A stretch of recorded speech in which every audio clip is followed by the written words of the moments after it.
watching Let's Chat. It is so great to have with me in the studio today my friend Kimberly George Race, president of George Communications. We're talking all about disciple-making mission. So good to see you, Kimberly. Thanks for coming in. So what have you been up to? What is disciple-making mission? Yes, so disciple-making mission is a wonderful ministry. The best way to describe it is they teach others how to be disciples. So it's kind of a Paul Timothy or a teacher-student kind of ministry where the teacher teaches the student to then become the teacher. And so they go through Bible studies, it's called Fruits That Won't Spoil, and teaches folks how to then become disciples. One of the very interesting parts of the ministry, you know, they do it throughout the churches, but they have been doing it now in Walker State Prison in Georgia. And it's just making such an amazing difference with those prisoners. You know, prisoners are learning how to become disciples themselves. And what's amazing is we have some special events coming up, some commissionings, which is called graduation. And one of those is in Charlotte. That it was a former prisoner who he is now commissioning his own students to become teachers. Wow. It's just an amazing ministry. The recidivism rate has gone way down at Walker State Prison. Right. Lives are being changed and generational chains are being broken. Beautiful. So are the students in this case, and with this work, are the students in prison? Or Yes, some are. The Walker anybody? State, it can be anyone. We do it in churches as well. Okay. But in Walker State, it's the prisoners themselves are the students learning more about the gospel and learning how to teach the gospel to others. Right, and with the goal of what? The goal of, again, sharing that gospel, being that disciple, and making more disciples so that more lives can be changed eternally. I love that. So Yes. tell us, obviously with the recidivism rate lowering, that's so important. It really is. And maybe, yeah. The volunteers from Disciple Making Mission actually go into the prison, and when they do a graduation service, they call it a commissioning of the students now becoming disciples. They feed the entire prison.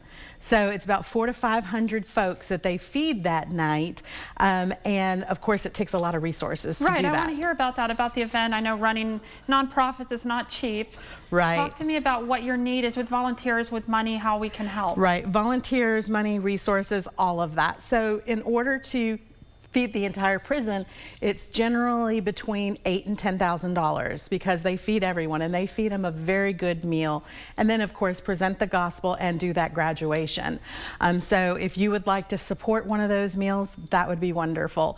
If you're wanting to support just one inmate with a meal and Bible study, it's about $25 to $50 to bring the curriculum to each of those prisoners. So there's no gift too small or too large for Disciple Making Mission.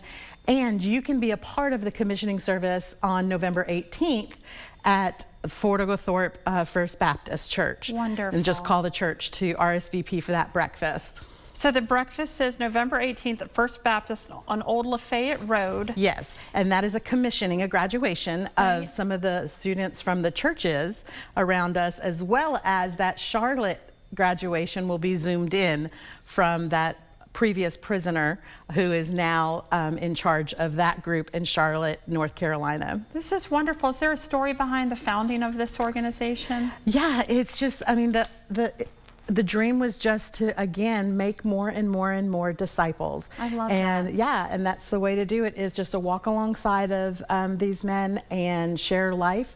And in the process, they're breaking those generational chains. All the generations behind them, their lives are changed as well. And maybe there's something to emboldening them to become leaders themselves. Yes, that's what they're doing. That is exciting to them to stick into the program. Someone believes in me enough to lead now or to teach myself. Right, and now they can go and teach and breathe that same into others. Right. Now, Kimberly, I know you represent a lot of wonderful organizations, Love's Arm being one of them. Tell me a little bit about, as we wrap up, an event coming up with them to support them. Yeah, we're real excited. So if you go out to eat in the Hamilton Place area, Bonefish Grill. Love them. Yes. They're bang bang shrimp. Yes. They are doing a give back event on Thursday for Love's Arm. So if you're out and about wanting to know where to eat on Thursday, please visit Bonefish Grill, because a portion of those proceeds goes to Love's Arm, who serves survivors of human trafficking. Wonderful work. Thank you for coming on and learning all about Disciple Making Mission. I love this cause. You can learn more at disciplemakingmission.org. Support them at their breakfast November 18th, the commissioning and breakfast at the First Baptist on Old Lafayette Road. Once again, disciplemakingmission.org, and go check out lovesarm.org. Awesome, wonderful work they're doing. Thanks for coming on, Kimberly. Thank you.